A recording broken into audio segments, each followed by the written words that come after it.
Hi, I'm Patty, and welcome to Summer Reading Program's Story Times. This is week 3, and today our theme is medieval stories, and we're going to start out with The Princess and the Pea.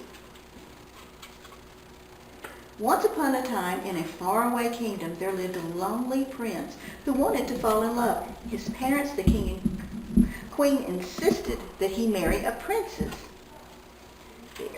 There's his parents, and there's him reading.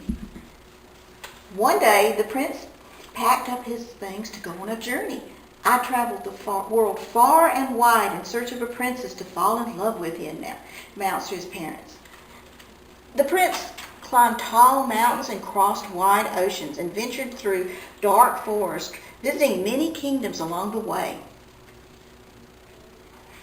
In his travels, he met all kinds of princesses. He met princesses who were clever and those who were strong. There were princesses who told silly jokes and painted beautiful pictures, who sang lovely songs, but not one of them was right for the prince.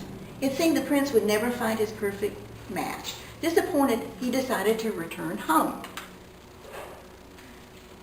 There he is on his horse going home. Then, late one night, a terrible storm rained down upon the kingdom. Thunder crashed and winds howled until there came a soft knock at the castle door. The prince slowly opened it. I don't know where the butler was.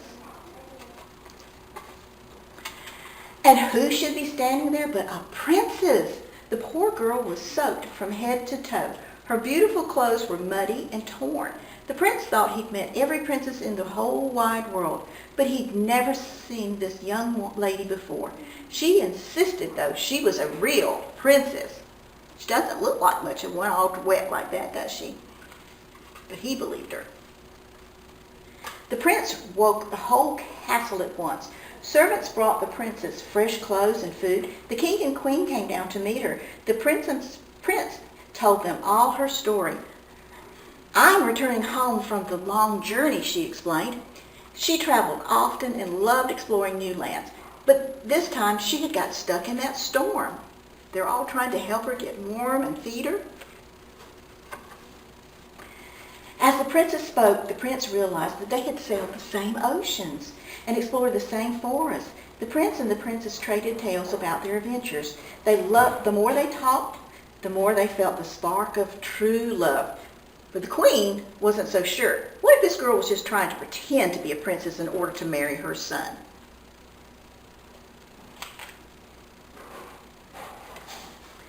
So the queen came up with a plan.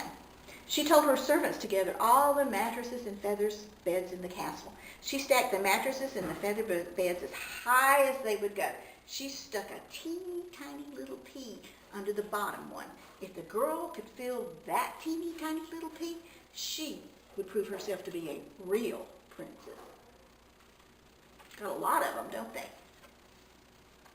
The princess said goodnight to everyone. Then she climbed way, way, way up to the top.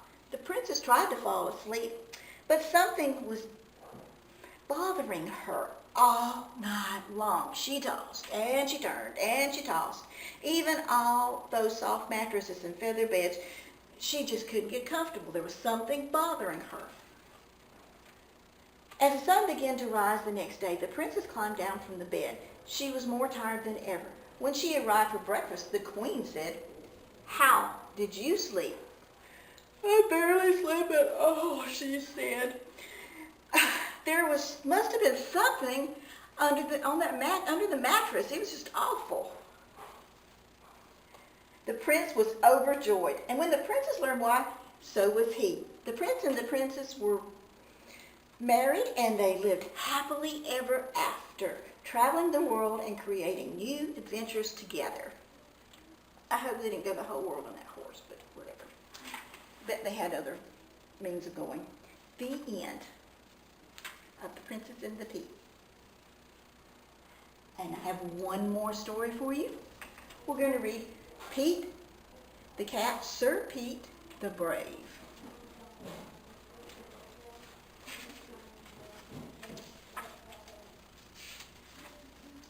Meet Sir Pete, the bravest knight in all the land.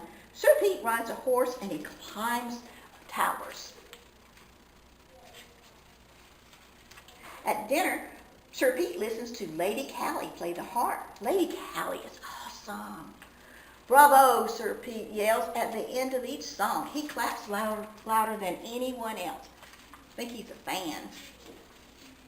One night, Lady Callie played beautifully. Someone cast a spell, and everyone fell asleep, even Sir Pete. The next morning, Lady Callie was gone. Oh no, said Pete the Brave. I will find Lady Callie, and I will save her. Giddy up. Sir Pete falls in a hole. The hole is a dragon's footprint. Look at there. Follow the footsteps, Pete says to his horse. The footprints stop. Where did the dragon go? Sir Pete looks up and sees the dragon flying across the lake with Lady Callie and her harp. Look up there. There they go. Sir Pete can't fly, but he can row. Across the lake he goes. Sir Pete sees the dragon cave, and he has to go inside. But it's very dark. See him rowing? There's the cave. He's going in, but ooh, it's dark. Then he hears music. He must save Lady Callie. He won't be scared. He finds a harp, but no Lady Callie. Sir Pete will not give up. He climbs the highest hill, and he looks around for Lady Callie. Then he hears a loud growl. Sir Pete is scared. The hill starts to move.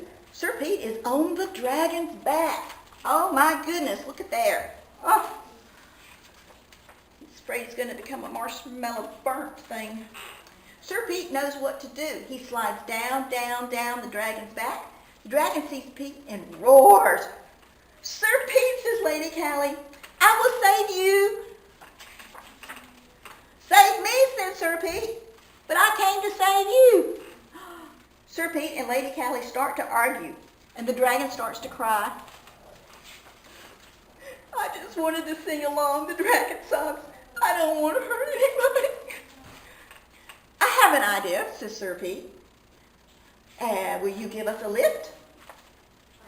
The dragon flies Sir Pete and Lady Callie home, and everybody is happy to see them. You don't need a great voice to make music, said Pete. Just good friends. The dragon joins the song. 3 cheers for Lady Callie and for Sir Pete the Brave. The end. Bye.